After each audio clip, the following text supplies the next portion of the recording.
of gives us an idea of last year was a great year. Don't get me wrong. I think everybody around here did pretty well. I'm not sure about everywhere in the state. But just to see how far we can maximize our yields and keeping our inputs down, it's a profitable venture. This year, we're getting ready to go out to see some fields. This year, we know the conditions. It's been very dry. It's been very hot. We'll look at some dryland beans. We'll look at some irrigated beans. The two fields that we'll look at are actually the exact same number. So you can see them in a dryland setting and you can see them in an irrigated setting. They're a short bean that stays short. Last year they didn't get above our knee and we had pretty much optimal growing season. We didn't think they were going to be worth much until we got out there and started cutting them. And you don't need tall beans to yield. So I really liked them, so we planted them again, and they happen to be here and right over there across the gravel road. So we'll go look at both of those and see what they look like in a nasty year like this. We'll run up the road, look at some prairie grass that we cut. I applied the Sure Grow, actually about 3 o'clock in the morning, right before rain, when it rained the last time. So it's had, a little bit of rain and a gallon of Sure Grow on it. And you guys can see kind of what it did on grass. I left a little piece out. We'll look at that, what doesn't have Sure Grow and then what does. That way you guys can kind of get an idea of what it can do on grass as well. I know some of you guys have used it on grass. Paul and Matt, you guys have used it on some grass. And let's see what else. We'll look at some corn, and everything that we're going to look at has only been fertilized with BioSure Grow. That's it on these acres that we're getting ready to look at. The corn, like I said, it is what it is. It's the year we had. We had the potential. We had the kernel counts, but that corn came up out of the ground there the 1st of May. It was planted that last week, April. It was this spiking out of the ground and water was this tall and the corn was this tall. It's had a hard life. It was really wet early on and then it just turned off and got really hot and dry, and trying to share water and everything. We've done the best we can, but hey, I'm not gonna hide it from you guys. You guys need to see it. So we'll take a look at that as well. If it interests you, we'll walk in there and we'll walk into the bean fields. We came back in, we cut our wheat off. Our wheat made pretty good. We fertilized it with Sure Grow and 3 gallons of 3-18-18, and we did a few gallons of 10-34-0 that we had stored for several years that we need to get rid of. That's what grew our wheat last year. And then we turned around and tried to plant beans in to mud, and we didn't even put Sure Grow on our beans because we didn't think they were even going to come up. So we didn't even want to waste $15. They ended up coming up, and you know what happened after that? The rain turned off, but they showed a good stand, so we came in, put a gallon of Sure Grow on top of them last year, and that was the fertility program last year. So 2nd year of not having anything applied here, and this is kind of tough ground as well. So I mean, we've got a crop even in the horrible conditions that we had last year. There's a lot of pods out here. Population was 140,000. So, but you know, we were dragging a Case IH planter, so you know, could have been. That's why they came up. That's probably why they came up good. Yeah. Even the volunteer beans look pretty good. They kind of filled in some gaps. But I would do some digs, but I don't know if it's going to do much good. It's pretty dry. We can do some digs out in the irrigated field if we'd like. But yeah, this is what a year like this can do with Sure Grow. And I didn't spread, these are enlist beans. They're 4.5. 4.5. Yep.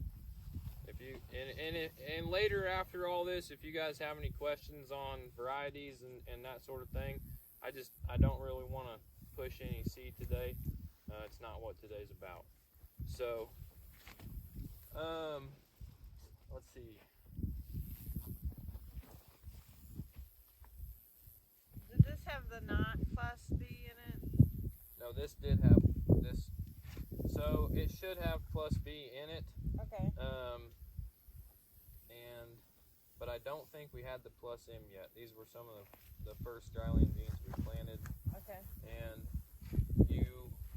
like we said, the plus B, the bugs have to eat it. The stink bugs do have to sting a pod before they ingest the plus B to die. But we've seen good control with it, but you do have some damage, and typically it's a lot worse on the edges of the fields. That's right. kind of where they start and go in.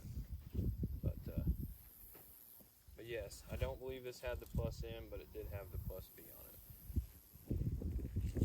And there was something else I was going to say. I'm just trying to give you guys as much information as we can.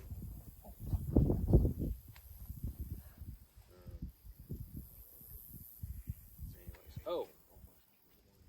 like I said, they're an enlist bean. I personally didn't spray any dicamba on our acres, but I did some custom spraying, and whenever I rinsed out here, I did kind of cup our leaves a little bit, so that's why you see some cupping, and I did it to myself, rinsing. Thanks, Ryan. So, anyways, that's the dryland scenario. And we've got some later dryland beans that do look a whole lot better than this, but they're just not as far along, so it's kind of hard to see what we've got. And these aren't going to be great if we don't get any rain. We still got to make seed. So, anyways.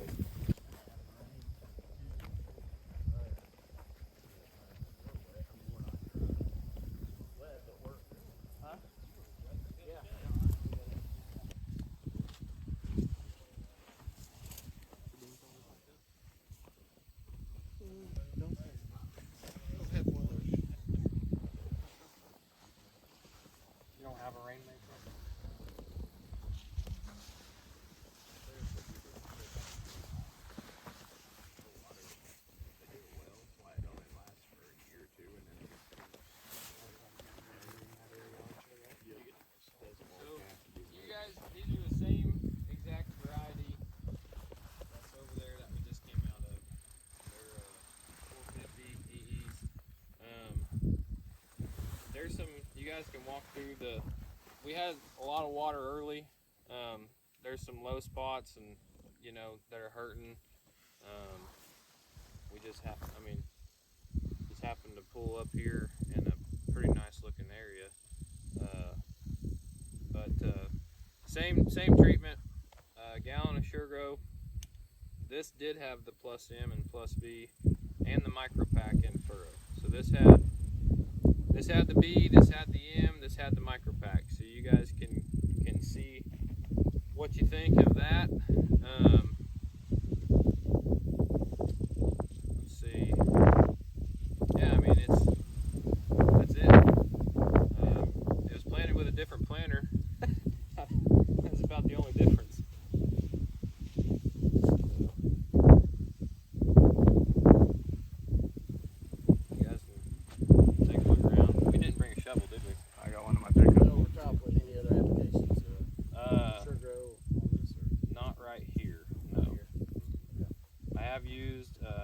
An extra half gallon on some to see if we can get a bump, but I didn't do it here. I actually did on the other side of the pivot up on the hill. I came through and started on the back side where it kind of looked like they were struggling on that hillside, and ran out in that other piece on the east side of that pathway. So I guess this got sprayed one time. I laid down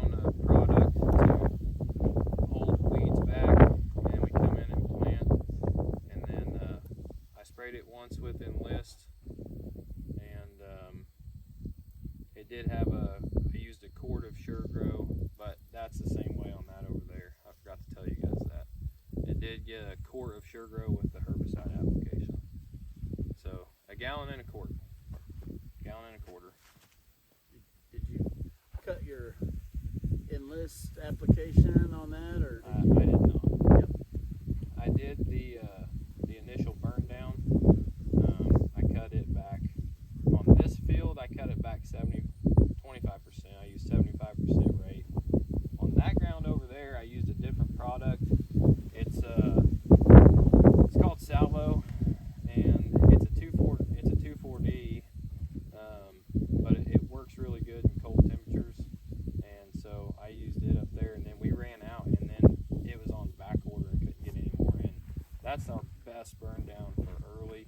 Really does a good job. As long as it's above 35 degrees, it'll kill about anything. But I ran out of that, but I did cut that down 50% of the highest labeled rate, which is 12 ounces. So I used 6 ounce rate on that over there. And we did excellent controlling weeds over there. So Yeah, we have some people that will cut their herbicide rates in half, and then at that time you only want to use a quart of the Sure Grow. Anything you put with Sure Grow, it enhances it. So I mean, our recommendations, if this your first year on row crops or whatever, cut all your synthetic fertilizers 50%, add a gallon of Sure Grow, and you're not going to miss the other 50%, because it's going to enhance it, make it more available. Like the slideshow that has the Pac-Man making all those nutrients actually available for the plants. And that's what, Wade did, backed off last year. This year he decided to just see what would happen if he went straight Sure Grow, which he soil sampled and everything too, to see. He knew he had enough nitrogen out, the organic nitrogen and stuff out there. So yeah, what I was kind of relying on this year was the science of the microbes.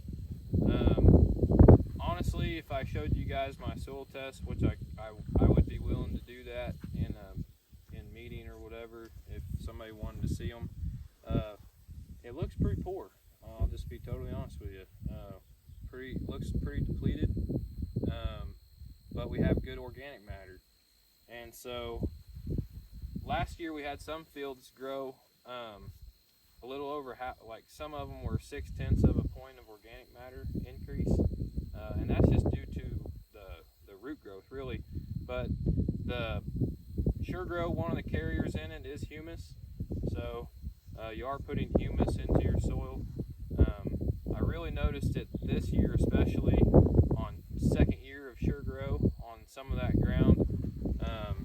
The increased soil aggregates, the best way to describe what it felt like, and there was good moisture in the soil too. It wasn't just dry. When it's dry, it's dry. But it had, I would say, perfect working conditions is what I would have called it. You could have made a lettuce bed out there if you hit it with any kind of tillage tool. It felt like, it looks and feels like magnetic sand. That's the best way I can describe it, really. Just the tilth of the soil has gotten a whole lot better. We're able to actually, when we do get water on it, we're able to take it instead of it running off. I know some of you guys, if you heard our deal last year, it was kind of a big joke about irrigation last year on the corn, because 50 years worth of irrigation scheduling went out the window because the ground was actually holding the water. Trying to think of some other things we've seen. So, back to the organic matter. So, the Sure Grow, the microbes are live. They are viable. They're not spores. Bill has formulated a product that will keep over 40 species of fungi and bacteria in harmony together. Okay? Typically, when you would receive a product that has any kind of live microorganisms in it, it is going to stink, and that stink is from die-off, because you put multiple species of microbes into a jug. One of them is going to be superior than the other. They're going to kill them, eat them, secrete whatever it is, and that's the stink that you get. There is no smell with this product. The first year I used it, I thought I'd been had.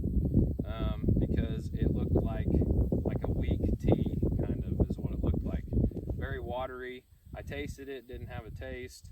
I thought, well, we'll go ahead and use it.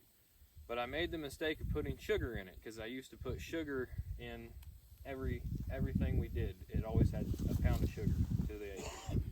I put sugar in it, my planter broke down, and I about blew the tank up on the planter. It was bad, so I had to clean the whole fertilizer system out. It was oozing out of the top, hitting the ground, still sizzling. They were using the sugar as a food source and just multiplying probably by the billions and trillions every few seconds probably.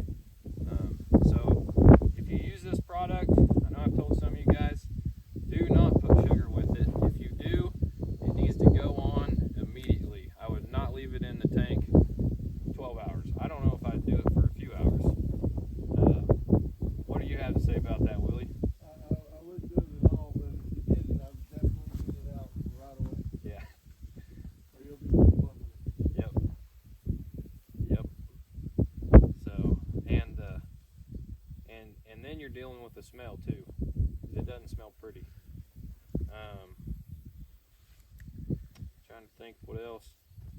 So the organic matter, seeing that increase, we're putting that back into the soil with the roots, because our root system has just been amazing.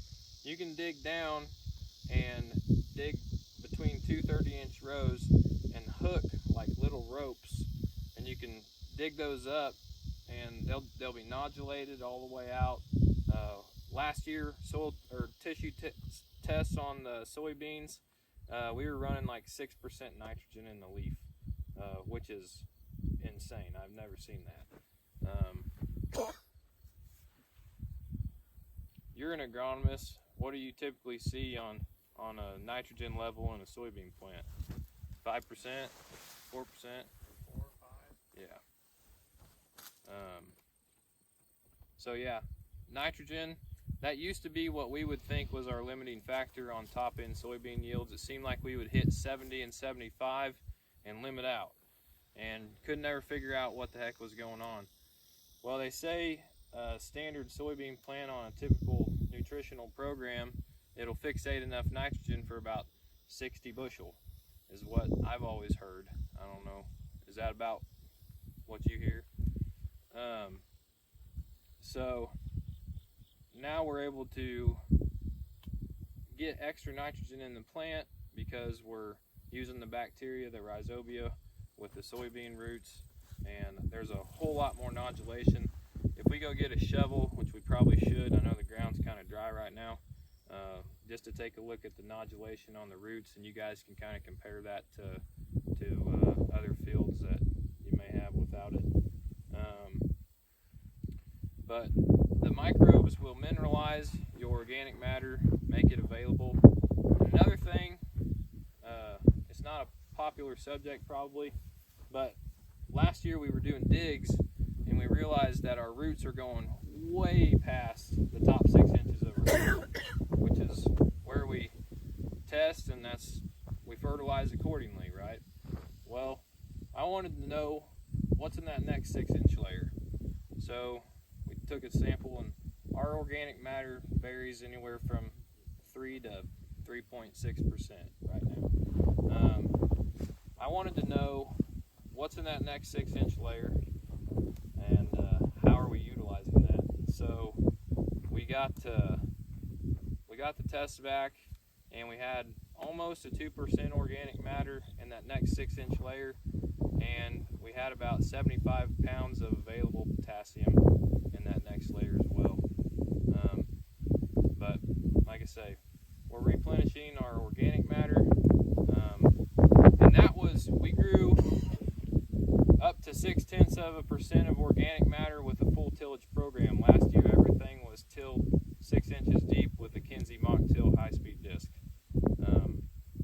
So that was pretty awesome to see. This year we no-tilled a lot of soybeans, so we'll see if that changes anything. So He's got a shovel there if you want. we can do a dig, see what she looks like out here. Where you want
guys can kind of take a look at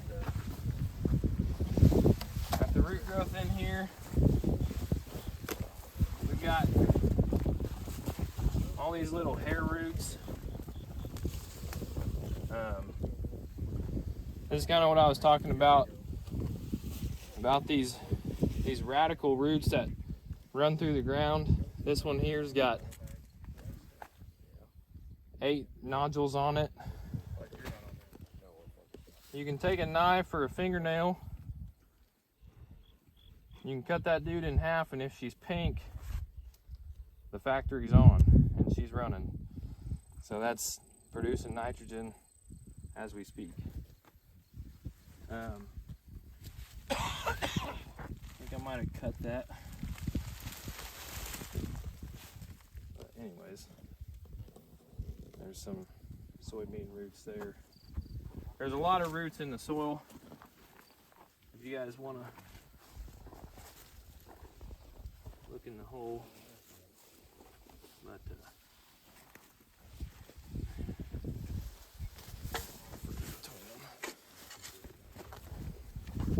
gosh, that's so freaking hard.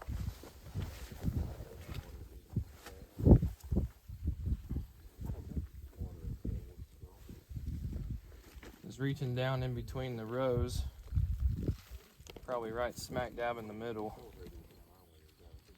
Just pulling out little hair roots everywhere. That's an old one. But, anyways, you guys are more than happy to take a look at these, or if you'd rather dig some up yourself, here's the shovel. Won't even go in the ground.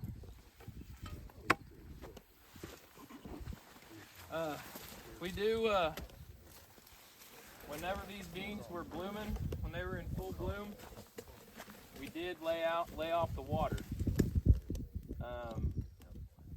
We've figured out the last couple years, if you let that bean stress when it's blooming, it seems like you have a lot better pod set.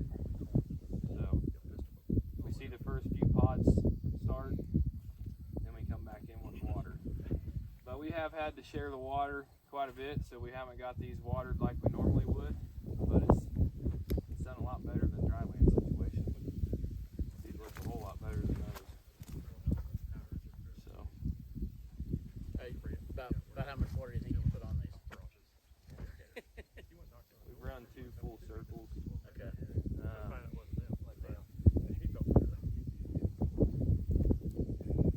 3. We had 2.5 when we got that last rain. We shut the pivot down over there and we went ahead and brought it around after. Yeah, we've had three circles. Between 7 and 8 tenths a circle. Okay, yeah. So yeah, little goes a long ways.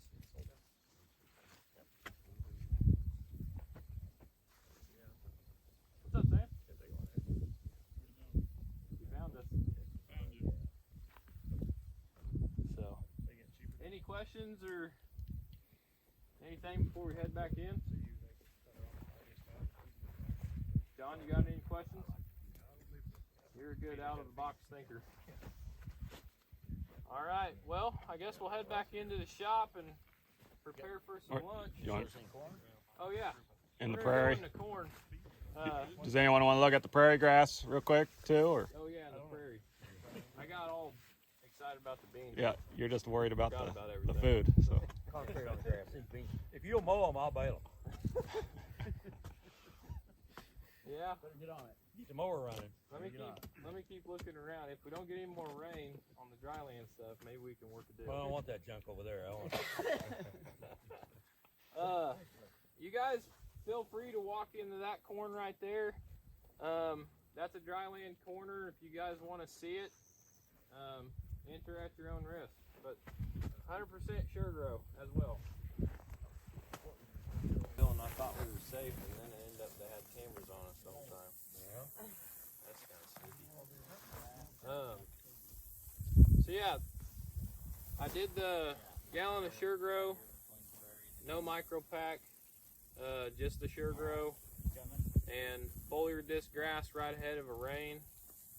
and I went around this little triangular piece here, and I had that little spot in the middle, and I thought I could see it on my monitor. It's just a little triangle piece there, and I thought, well, that'll be a good little spot to be able to see where we've been. So you guys can kind of see it there, the difference in color, all the way around it, really. So that's the only spot that I didn't spray it, because I believe in the product. It's really kind of neat to see what water will do for you. So where that last tower on that pivot will come out. A lot of the dead space, I was kind of discouraged whenever I sprayed it, honestly, because you know, after you cut prairie, it looks pretty bare. So I didn't know if I was really going to do anything. I was just hoping that we'd get some rain, because I know down south, Peyton and Willie both deal with guys, you know, where Willie lives. How much rain have you guys had in the last 3 months? None in the last 3 months. For the year, we've had about an inch and a half, maybe 2 inches. Yeah. And so these guys that they've been putting the Sure Grow on their grass, you know, they're able to keep it green. I know you guys have kept your grass green. You just really don't have any, you know, much there, but it does stay green. But the guys who are catching the rains, you sent us that picture. You want to tell them about that? Well, there's a guy that lives probably 45 minutes south of me. He was spraying Thursday because we had a chance of rain. And he sprayed it Thursday, and then he sent me a picture Monday morning, and when we get back up there, I'll try to figure out how I can get it on the screen. The field looks like this Monday morning. It looked like where them bales are Thursday when he was spraying it, and that's the difference in with an inch of rain in 4 days. He's grazing, I think he's grazing 20 head on 20 acres, and the grass is about ankle deep on the cow with him grazing. Around our area, it's about 3 acres to the cow, if you're lucky. I'm grazing 42 head on 60 acres. Not going nearly as good for me as I was hoping, but they're all fat and sassy, and I got a little bit of grass left, but if I don't get some rain pretty soon, I'm gonna have to start haying. It is what it is. But I mean, you can see right there where he didn't spray. That's the difference, and with a little bit of rain and a little bit of moisture, you can see a huge difference in your grass or any crops that you put it on. Are you going to pull an RFB on the hay that you did get? Yeah, we're gonna pull an RFB on that, and then you know, if we keep catching rain, we'll bale some of this up on that too. You know, a lot of people look at the yield and say that's where their profit is in their whatever they're growing. I'm a hay guy. If I get 6 bales to the acre, that's amazing. But if you get a real high RFB value, just like we were talking a minute ago, don't you have more profit in feeding 1 bale instead of 3? And that's the biggest difference is when your feed value of your hay is where you want it, you feed less of it. And we'll get into that on the cattle products in a minute, how I also help you save money on that with the cattle products as well. But the feed value of the hay is phenomenal. We've had people that do side-by-sides where they got conventional fertilizer on one side of grazing land and our stuff on the other. The cows will stay on our stuff till it's gone, and then they go to the conventional. Animals know what's good for them and what's you know, where their preferences lie, and that's a big difference. How are you applying it on the pastures? Gallon pressure. Gallon per acre. Yes, sir. What I typically do is I'll go in with plus B when I at the start of the season. I do my first cutting, and then I'll reapply just regular Sure Grow, and then on that after the second cutting, if the rain allows it, on the third application I'll do plus B again. That way it keeps any armyworms, grasshoppers, or anything by that time they're coming in. If you're looking for production, you'll go every cutting you'll reapply. If you're looking for grazing, I just apply it once a year with plus B and let them graze it. If you guys end can see the line. It's amazing what the Sure-Gro with the water will do and filling the gaps in. So it's kind of a matte instead of the typical prairie look. It's really filled the gaps really well up there.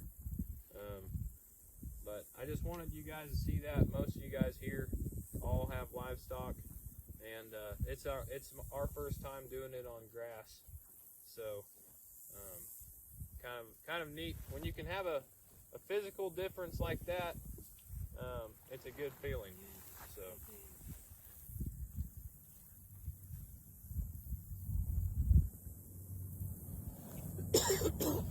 Matt, didn't you guys have some grass that they were grazing it harder than your others?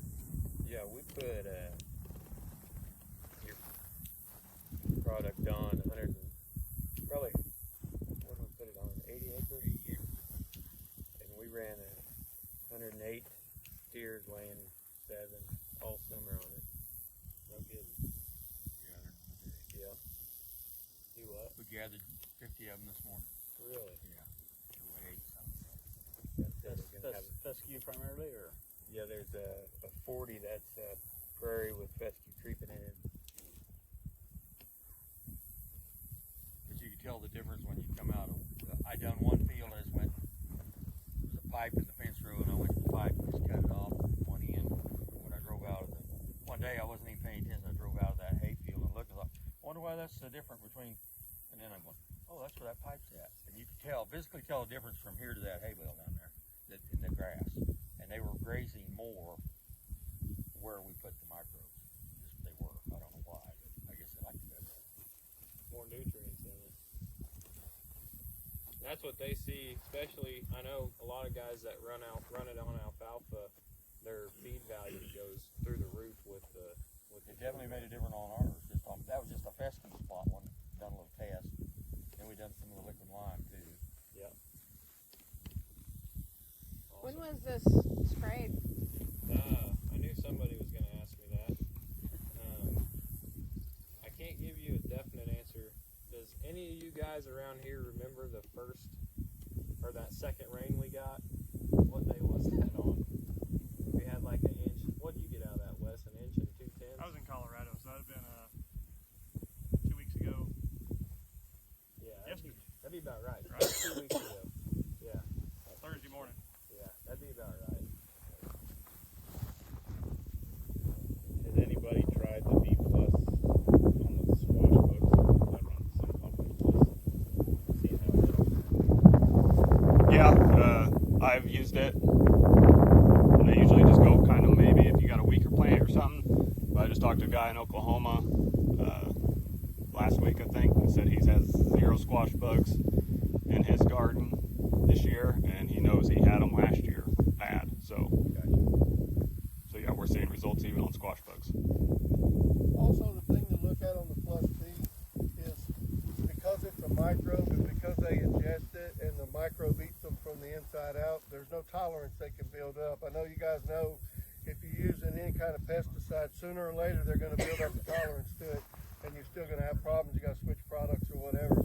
They can't build a tolerance up to something that eats them from the inside out, and that's something you got to look at as well. On besides the cost factor, it's the fact that the insects can't become immune to it. There's no way. So, and we haven't found any. You're asking what different types of bugs. We haven't found any predatory insect that can survive it yet. I won't say that there isn't any, but we haven't found any yet. If they eat the plant, they're done. And some take longer than others for that microbe to finally get them killed totally, but they do die.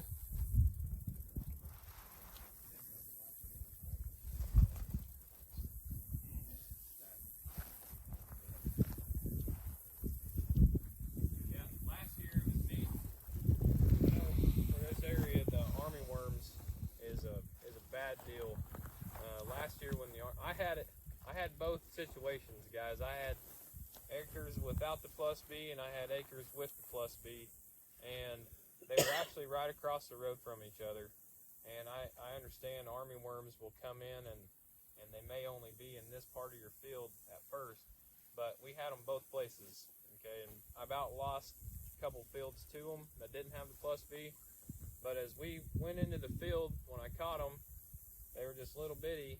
And you pull the canopy back, and that was some of those pictures that was in Peyton's presentation. They were just white and petrified that had been dead for a while. And you would find sick ones, dead ones that had just died. The only ones that were real lively were just little bitty boogers. They really hadn't fed yet. So I didn't have to spray any of that with insecticide. The army worms were controlled by the plus B. The rest of it, I was out there trying to kill them all. And you know, they did their fair share of damage like they do. But we were finding dead grasshoppers on the leaves, which to me, a hard-shelled bug is going to be harder to kill. You know, we were finding dead grasshoppers. You'll find live ones too, but they're really not chewing on the leaves. So, I mean, to me, I don't really care if they want to stay there, that's fine, but just don't eat my food, you know. But stink bugs, that was the main, like, I hate stink bugs. Like, we all hate army worms, but stink bugs are such a silent killer because guys will walk into a field and look at their canopy and walk back out. And they're like, yeah, everything looks good here, right?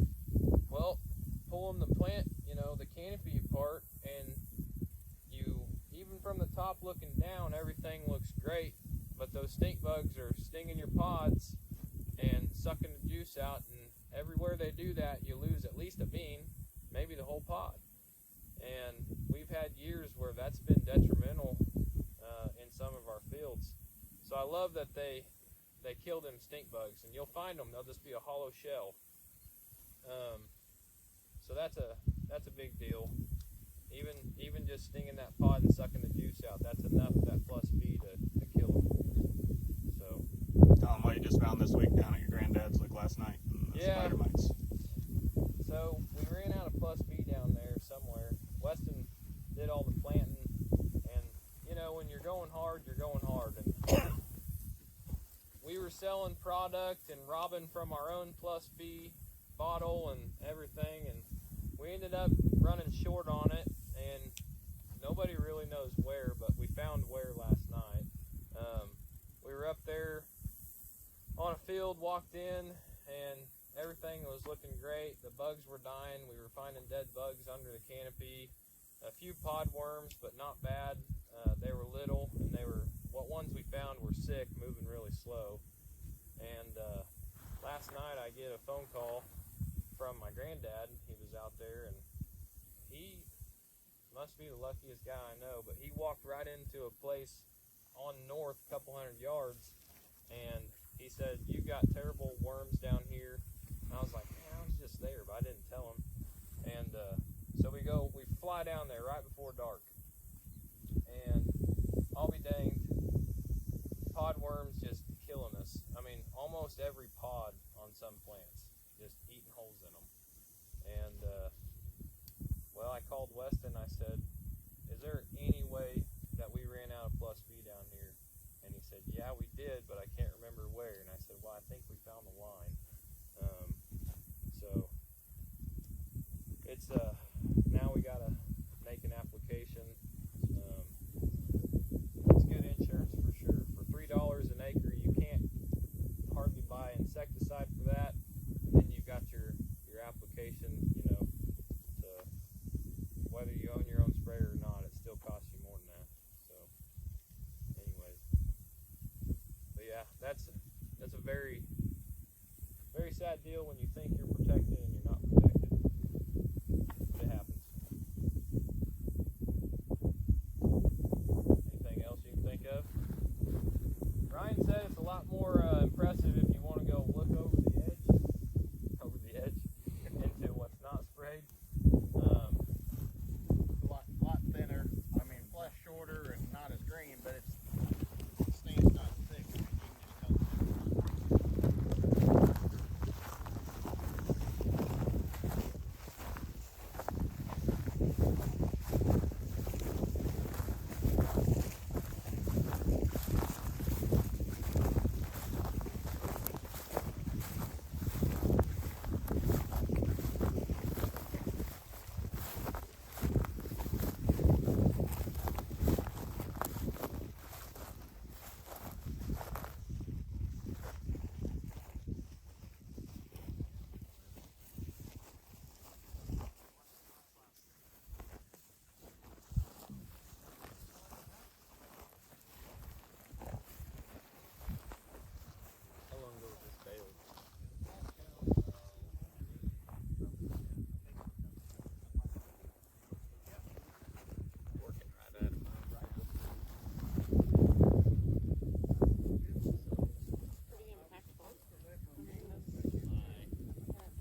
corn planted there.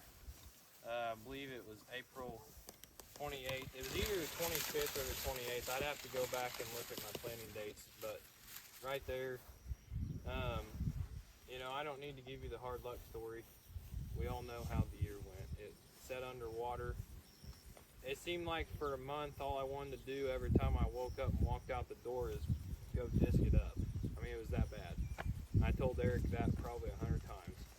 I'm just ready to go work that corn under. But anyways, we left it because we wanted to see what she'll do. So, yes. Now I did, on this field here, I did use a foliar nitrogen at a 2-gallon rate. So it's got about 5 pounds of N on it, is what this has.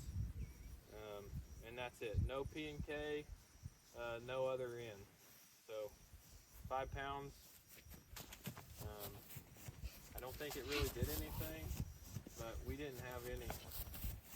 just didn't have the growing conditions that we needed. We tried to water it the best we could, but during that 20 days of 105 to 110, it just, you know, we lost a lot off the end. So you guys can have at it.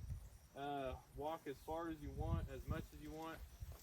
I also, if you guys get a wild hare on the other side of that old pond over there, I did some population trials and dropped clear down to 18,000.